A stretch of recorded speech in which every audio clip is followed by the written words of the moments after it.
Now, I got to keep on with the dark side of the Olympics. So I've been pulling some scandals from Olympics past and the current Olympics to share with you guys. So today I'm going to kick it off with the Rio Olympics in 2016.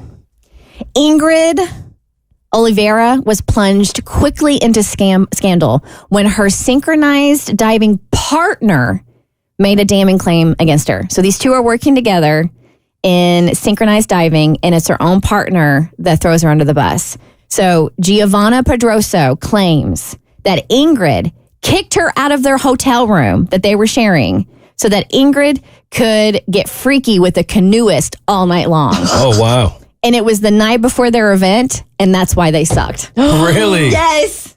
She said, according to reports, Ingrid, then age 20, and Pedro, they engaged in marathon sessions the night before she was due to compete with Giovanna. Gotta get that cardio up. That's the side Olympics. They finished last in the 10-meter platform. Their performance was heavily panned by local media and labeled pathetic. So Giovanna later ranted, "I've been waiting for 4 years to be present at the Olympics, and for her, it was better to have fun and therefore threw me out of the room." Now, years later, Ingrid opened up about the incident, denied that she kicked her teammate out of the room. She also insisted that she was not the only athlete who got intimate during top-level competitions, and that she had even received gross offers to appear in adult films from fans. She added, "He didn't spend the night with me, and I didn't banish anyone from the room." I roll. And I ain't mad at you doing your thing, but if it affected performance, I am heated. This is the Olympics. All right, so after a commendable performance at the 2000 Sydney Olympics, China's women's gymnastics team took home the bronze medal.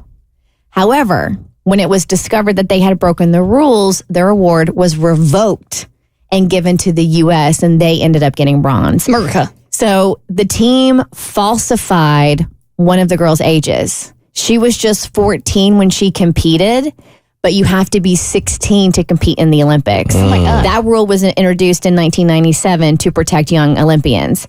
China was also made to pay for the inquiry that discovered that her age had been falsified. Wow. I'm almost like impressed. Like she's 14 in the Olympics and they won gold? No, they won bronze. Oh, bronze. Yeah, they took home bronze, but because they found this out that she was 14, they're like, yeah, no, you can't have this. So the U.S. women's ended up getting bumped up from 4th to 3rd place, and they got to take bronze instead. Interesting. That is impressive. All right, the Russian doping scandal came to a head during the Rio Games in 2016. You might have remembered these headlines. It was uncovered that Russian athletes had been systematically using performance enhancement drugs. It was also alleged that Russian sports officials and intelligence agencies had been involved in the cover-up. An investigation by the World Anti-Doping Agency revealed that positive drug tests were being swapped with clean samples. So the International Olympic Committee issued several sanctions on Russia, including a ban on the Russian flag and the country's national anthem at the Games, and athletes were also banned from competing for Russia. I saw a documentary on that one. It was intense. All right, this one we're going way back in the day. So American long distance runner Fred Lors competed in the 1904 Olympic Marathon in St. Louis. About halfway through the race, he started cramping. So his manager picked him up in his car and drove him for the next 11 miles. He wasn't even trying to hide his deception. He kept waving at fans while driving towards the finish line. So he won the race, of course, because his manager drove him. And Alice Roosevelt, daughter of Teddy Roosevelt, was just about to place the gold medal around his neck when word of his fraud reached her. He admitted to the deed, claimed it was all a joke, and he had no intention of accepting the honor. So whether or not this was true, we'll never know, but he did enjoy a redemption story the following year when he competed in the Boston Marathon, and he won fair and square that time. It's one thing to cheat. It's a whole nother thing to be arrogant in your win as you know you cheated.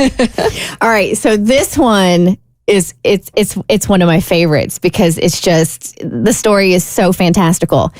So we all know the Olympic flag, right? The 5 interlacing rings of different colors. It's become one of the most recognizable symbols in the world. It was designed by the father of the modern Olympics himself, Pierre de Coubertin. I'm probably butchering that. And was officially adopted, this flag was officially adopted at the 1920 Summer Games in Antwerp. However, at the end of the games, the original flag went missing.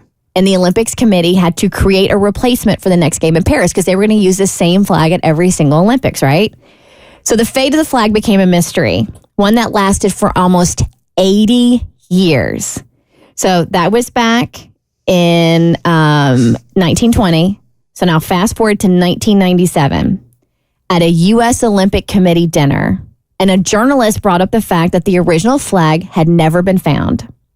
This prompted a former Olympian named Hal Haig Priest to approach the journalist and casually bring up the fact that he had the missing flag and that he had kept it in a suitcase for the last 80 years. What? So this man was 100 years old at the time of the dinner. He had competed at the 1920 games as a diver and took home bronze. Following a night of enthusiastic celebrations, he was dared by a teammate to climb up the flagpole and steal the flag, which he did. Wow. What? He then left Belgium with the flag safely tucked away. Sorry. So he left with a what? The flag, with the flag safely tucked away. Can we say that on air? It was an accident. I meant to say flag. I'm with you.